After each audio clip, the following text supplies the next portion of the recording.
Hello everyone, my name is Laurel Klei and my essay critique was on the Yellowstone National Park Bison Management Plan. So my project was centered entirely within Yellowstone National Park. It's actually the nation's oldest national park, situated mostly in Wyoming and in parts of southern Montana and eastern Idaho. So this project was led by the National Park Service within the Department of the Interior and actually was not the first bison management plan for Yellowstone. The first one was approved in 2000 and sought to maintain a bison population range of roughly around 3,500 to 5,000 after calving and utilized hunt-trap coordination to balance population levels.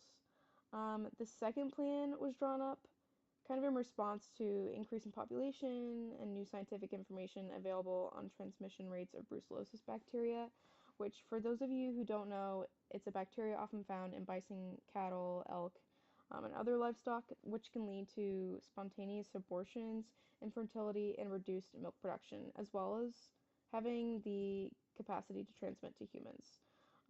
So it's really problematic for ranchers. It can decimate livestock supply, and impact national supply of livestock. Um, there was over a 2 decade period between these two plans, so park officials really just wanted to update it and keep it in line with the current situation in the park. So the overall purpose of the second plan was to maintain a free-ranging bison population while limiting transmission rates of brucellosis to cattle. It outlined three alternatives under NEPA regulation. Uh, The first alternative is the no action alternative and sticks to the practices outlined in the 2000 plan. The second alternative is the preferred alternative of the agency, as well as many tribal nations, and focuses on restoring populations on tribal lands by using the Bison Conservation Transfer Program, which works to transfer brucellosis-free bison from Yellowstone to tribal lands locally and nationally, while also allowing tribal hunts outside of park boundaries. It helps reduce the amount of bison sent to slaughter as a result of population growth, and would establish a winter population threshold of around 5,200. The third alternative is a more relaxed management approach. It halts the transfer of bison and centers around natural selection and public and tribal hunting as a primary method of population reduction. And under this alternative, bison would reach their highest population, which would likely result in more migrations. So the overall findings of this project found that bison are very culturally significant to indigenous populations and that this plan must protect their access to maintain cultural integrity. They also found that bison-related tourism supports local economies and that they are a main attraction for Yellowstone National Park. But there are significant concerns over brucellosis transmissions between cattle as well as to park visitors. Um, the SIA preparers recommend strengthening stakeholder engagement, emphasizing the value of establishing open and continuous lines of communication, and also recommend increasing cultural and ecological awareness on the importance of bison, which would help increase support for their federal management. Overall, there were 17 people who helped contribute um, to the documents for this project, with the majority helping to prepare for the SIA. Um, Considering that there's no precise way of knowing which individuals contributed to what particular sections of the SRA report, with how this essay was outlined, and only the fact that they were contributors to the document was included in the report, it's kind of difficult to quantify if each individual was well qualified for the work that they were responsible for. But given their general qualifications, most of the document preparers were well qualified to perform an overall social impact assessment. Um, for example, like Lori Fox, the senior VP of WSP, has multiple degrees in environmental policy and planning, which is a central topic to this project and would make her a good fit for a leadership position, as well as the two main leaders from Yellowstone, Cameron Trolley and Jennifer Carpenter. They both have advanced degrees in environmental management and environmental resources, making them a good fit not only for Park Service leadership, but also preparation for this analysis. Some individuals were a little less qualified than others, like those holding only bachelor's degrees. But oftentimes, experience can be more valuable than educational achievements. For example, if one of these individuals has completed an SIA before, they might be more qualified than another with a higher degree. But it really just depends. We don't really know how they contributed, just their qualifications. Um, for the data collection for this project, the preparers used a variety of methods to gather community input as well as potential financial impacts to local communities. They held virtual and in-person meetings with tribal nations and other stakeholders, and held a 60-day public comment period under NEPA, which they received comments and written correspondence from the public. And actually, over a 2-month period, they received over 27,000 pieces of correspondence. So there was really a lot of public interest in this project. They also held private discussions with cooperative agencies regarding their preferred alternatives. They were also especially diligent with keeping up communication lines open with Indian nations through ethnographic research carried out by cultural anthropologists and approved by the communities they studied, um, as well as tribal elder interviews and government consultations. Um, They also provided a lot of quantitative data on indigenous harvests and hunting counts. Um, then generally all of the important variables were discussed and analyzed, although some others lacked the proper quantitative data necessary to back up their conclusions. So there's no actual comparative analysis between um, the local Yellowstone National Park communities and another community in a similar situation. And no literature review on this, although they did complete a comparative analysis between the different alternatives and the different social impacts on the community as a whole. Um,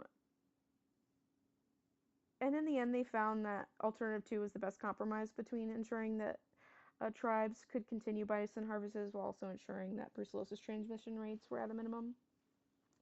But I do think a comparative analysis with another community would have been very beneficial to this project because it would have improved their decision-making process by showing another perspective on the challenges that they face with bison management and also would have revealed additional solutions to the issues that they might not have considered.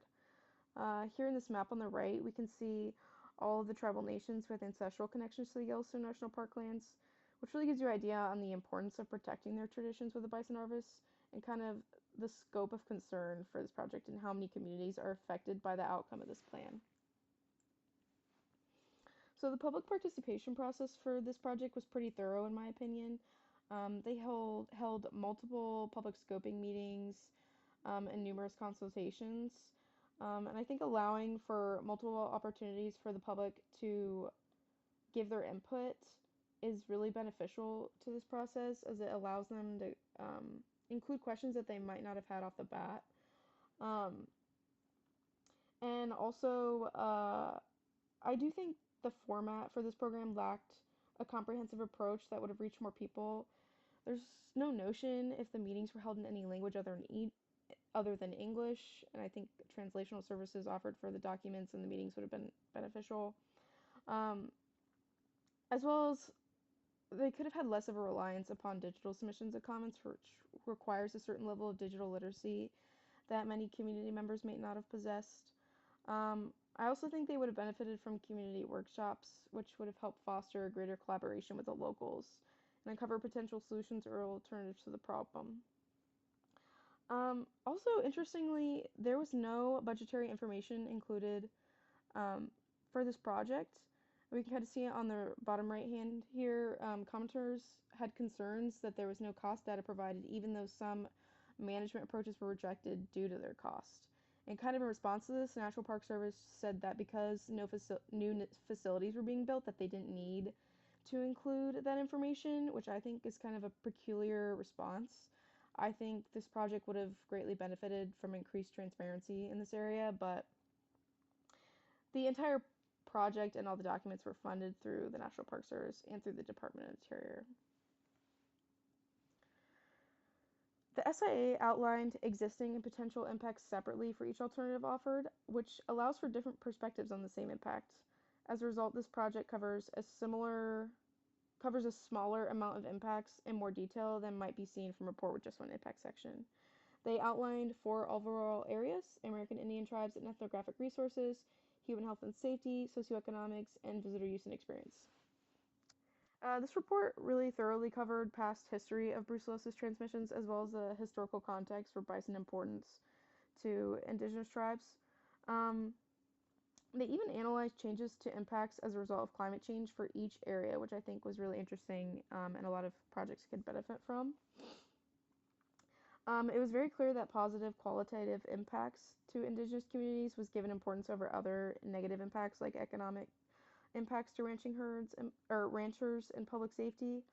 Although the tribal harvesting practices are an essential tool of their proposal, so it makes sense why they would be the focus. Here on the right, we can see some quantitative data on sound pollution that could affect local communities that they did include in this.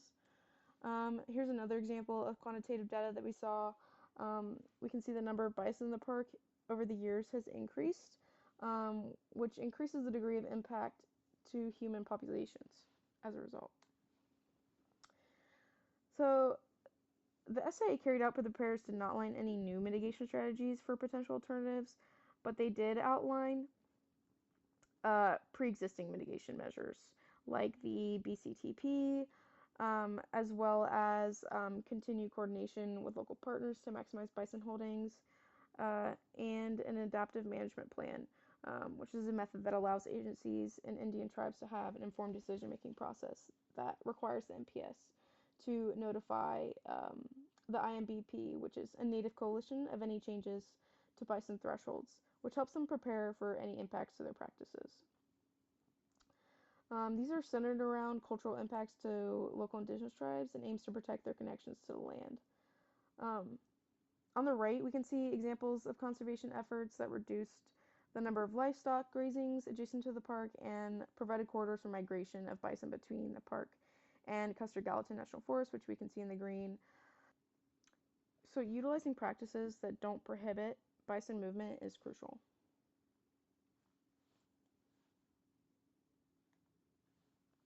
So no monitoring strategies or recommendations were given for this program, but I think it would have benefited from an expanded adaptive management strategy that would include the entire public, not just leadership members. And by routinely checking in on others interested in their decision making, like local ranchers, they would be able to proactively plan for any potential impacts.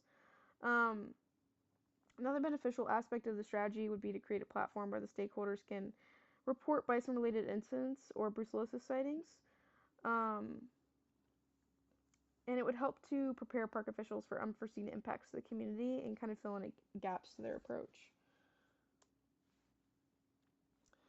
So overall, the project met most of the U.S. SIA principles, especially principles 1 and 3. They kind of lacked on principles 5 and 6, which ensured environmental justice issues are fully described and program or policy monitoring and proposed mitigation measures as needed.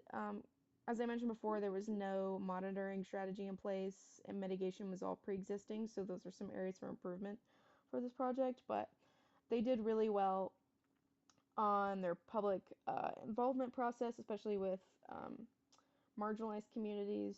So overall, it was pretty good. So as a result, I gave them a B minus um, because of these reasons, because of some of their transparency, because of their strong comparative analysis between the different alternatives. But again, they failed to consider all of the populations, like rural ranchers. Um, so they could bump this grade up by creating a formal monitoring strategy, exploring some of those social impacts, and kind of creating some new mitigation strategies. So these are my sources. Thank you for watching.